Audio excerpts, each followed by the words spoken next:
দেখো আজ একটু পুলি পায়েস বানাবো। 4টে মানে মালা হয়েছে আর কি। 2টো নারকেল ফাটিয়েছি। একটু পুলির যে পুরটা সেটা করে নেব নারকেল দিয়ে। নারকেলটা কুড়ে নেব এখন আমি। 4টে মালা।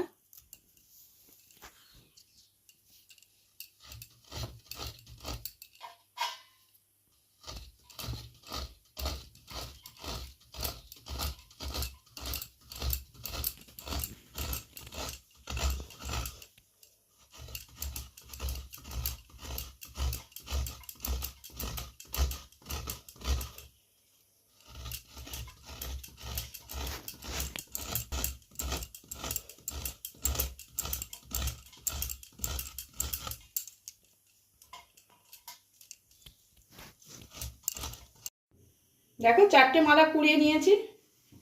এতটা নারকেল হয়েছে। এবার নারকেলটা আমি একটু ছাই করে নেব। পুলির যে পুরটা দেব, পুলি পায়েস করব, পুলির যে পুরটা দেব সেইটা আমি নারকেলটা দিয়ে আর একটু নলেন গুড় দিয়ে বানিয়ে নেব।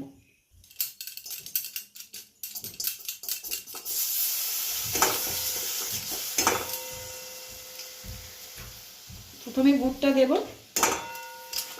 দিয়ে অল্প একটু জল দেবো। গুড়টাকে একটু পাতলা করে নেব।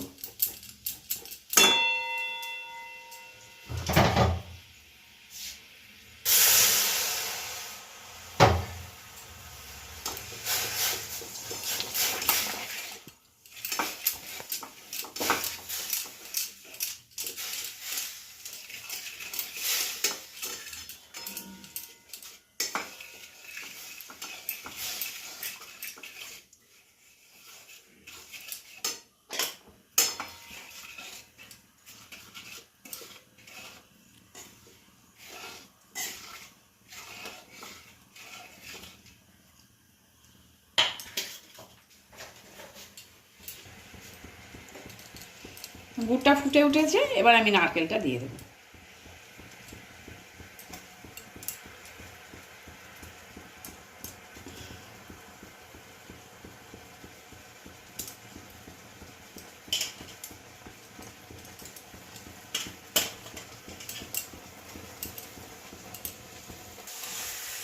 নারকেলটা দিয়ে দিয়েছি, এবার একটু পাক করে নেব।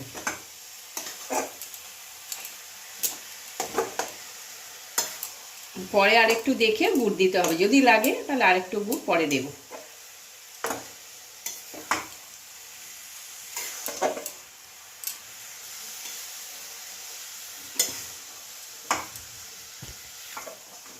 পাকটা হতে একটু সময় লাগবে, আস্তে আস্তে নেড়ে নেড়ে পাকটা করব।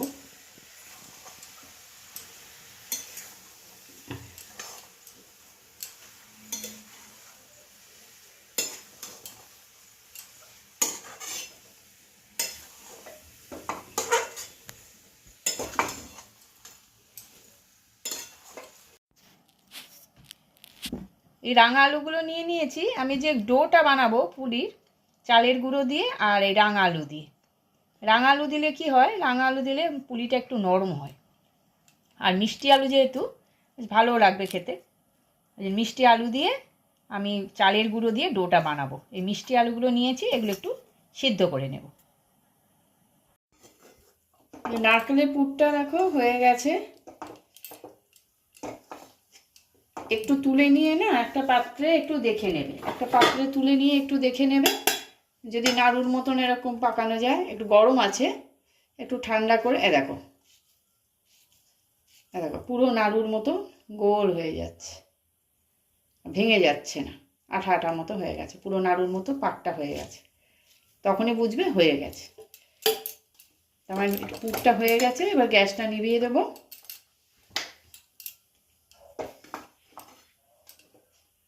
পুরটা নামিয়ে নেব।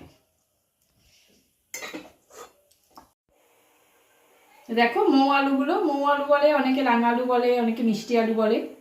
এই আলুগুলো সব সিদ্ধ করে নিয়েছি, এবার খোলাটা একটু ছাড়িয়ে নেব। খোলা ছাড়িয়ে নিয়েছি, একটু একটু আছে, থাকলে কোনো অসুবিধা নেই। আমি এবার আলুটা নিয়ে নেব,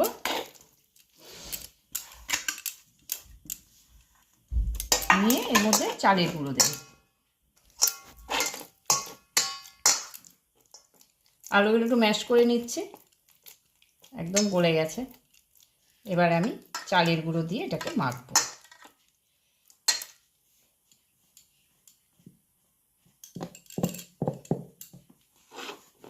জল লাগবে না, আলু দিয়েই মাখা হয়ে যাবে।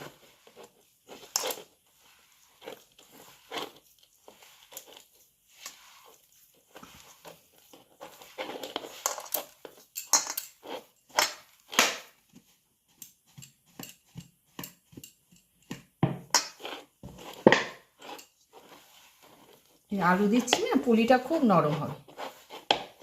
আর মিষ্টিও দেবো না, যেহেতু মিষ্টি আলু অতটা খারাপ লাগবে না, ডোটা ভালো স্বাদও হবে। দেখো তাও নরম, জল দিইনি, শুধু আলুতেই নরম হয়ে যাচ্ছে। আরও একটু চালের গুঁড়ো দেবো।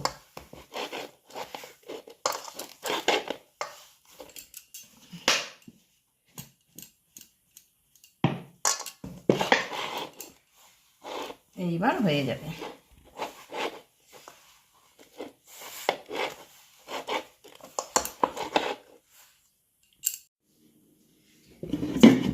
দেখো চালের গুঁড়োটা আলু দিয়ে মেখে নিয়েছি, খুব স্মুথ হয়েছে মাখাটা একদম। এক ফোঁটাও জল দিইনি, শুধু আলু দিয়েই মাখা হয়ে গেছে। এবার আমি পুলিগুলো গড়ে নেবো আস্তে আস্তে।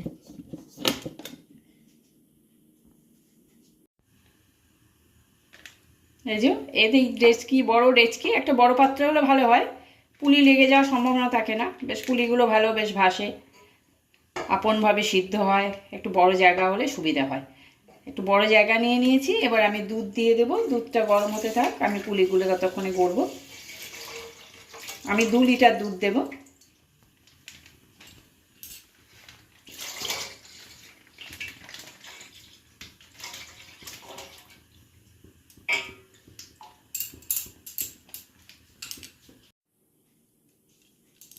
দেখো এবার লেচি কেটে নেব।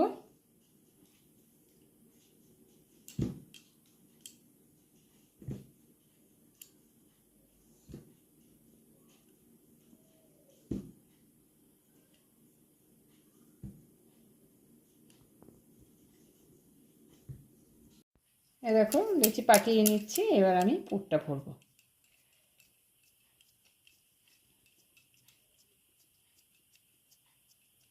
একটু বাটি মতো করতে হবে যাতে পুরটা ধরে।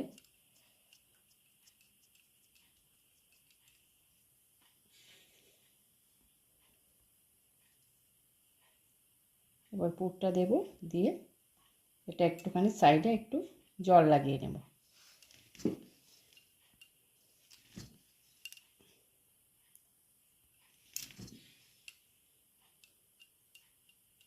এবার দুটো মুখ বন্ধ করে দেব।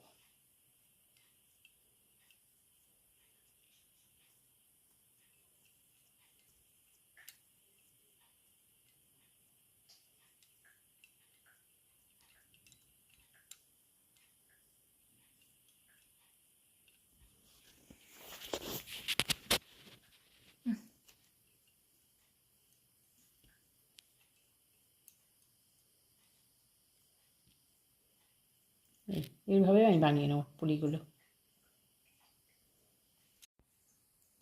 মাঝে মাঝে একটু চালের গুঁড়ো লাগিয়ে নিচ্ছি, কারণ খুব আঠা আঠা মতো লাগছে তো, ভেঙে যাবে। একটু চালের গুঁড়ো লাগিয়ে নিয়ে নিয়ে করছি।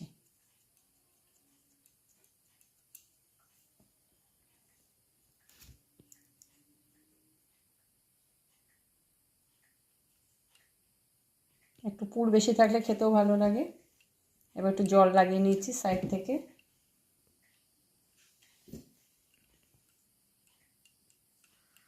যাতে ভালোভাবে জুড়ে যায়।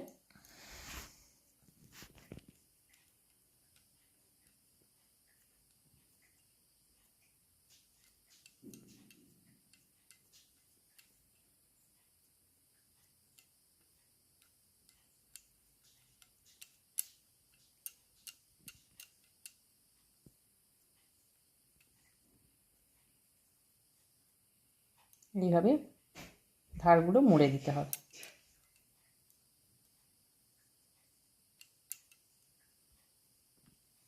আর একটা বানিয়ে নিলাম আমি।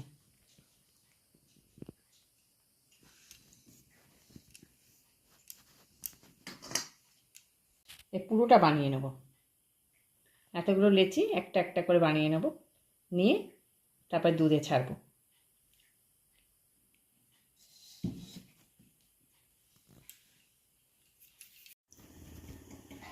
দেখো দুধটা ফুটে উঠেছে, গরম হয়ে গেছে। এবার পুলিগুলো আমি আস্তে আস্তে ছাড়বো। পুলিগুলো ছেড়ে দিচ্ছি গরম দুধে।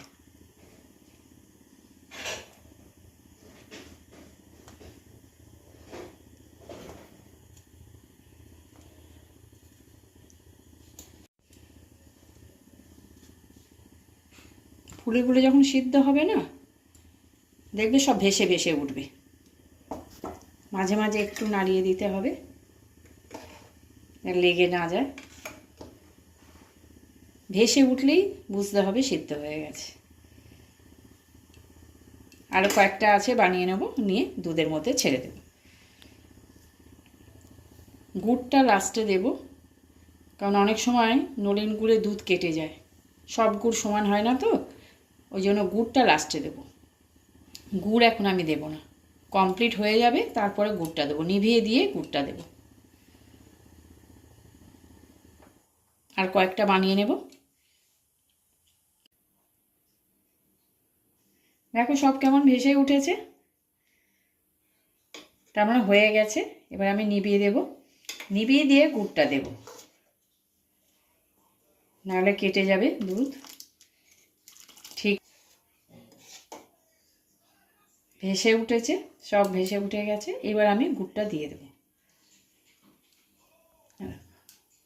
গুড়টা দুধে গুলে নিয়েছি, গরম দুধে। এবার আমি গুড়টা দিয়ে দেব। ফুটন্ত অবস্থায় দিলাম না, বাই চান্স কেটে গেলে পুরো নষ্ট হয়ে যাবে।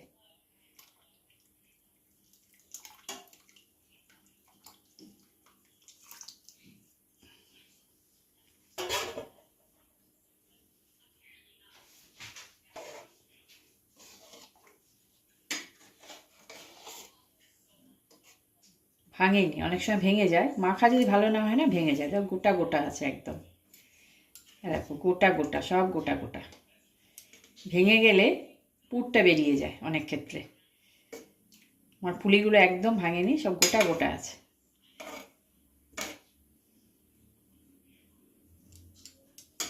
ব্যাস হয়ে গেছে আমার পুলি পায়েস।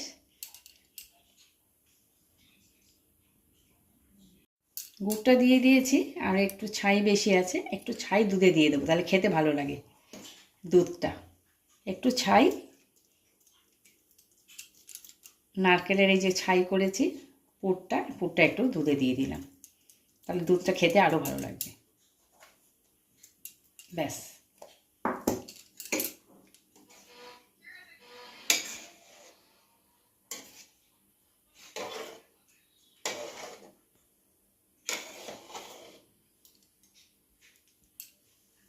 হয়ে গেছে।